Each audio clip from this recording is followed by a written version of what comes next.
ഇനിയിപ്പോൾ ഒത്തിരി വലിയ കാർഡ്ബോർഡ് ബോക്സ് ഇല്ലെങ്കിലും കുഴപ്പമില്ല കേട്ടോ. ചെറിയ ഒരു പേപ്പർ വെച്ചിട്ട് നമുക്കൊരു കുഞ്ഞൊരാട്ട് ചെയ്തെടുത്താലോ.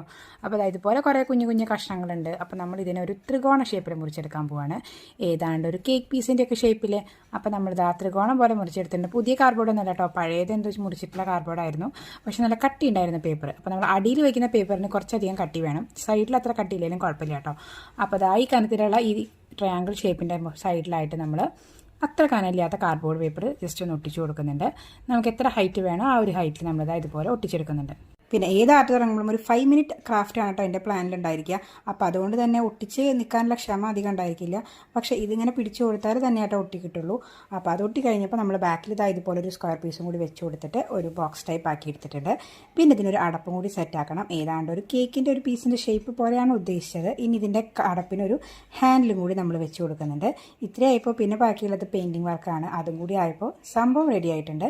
ഇനി ഏത് ലൈറ്റ് ഷെയ്ഡ് വെച്ചിട്ട് നമുക്ക് പെയിൻറ്റ് ചെയ്യാം കേട്ടോ. ഇതിൻ്റെ ഉള്ളിൽ കുഞ്ഞു കുഞ്ഞു ആക്സസറീസ് ഒക്കെ ഇട്ട് കൊടുക്കുകയും ചെയ്യാം. അങ്ങനെ ബാക്കി വന്ന കാർഡ്ബോർഡ് റീയൂസ് ചെയ്യാം. ഇഷ്ടപ്പെട്ട ലൈക്ക് ചെയ്യാൻ മറക്കരുത് കേട്ടോ.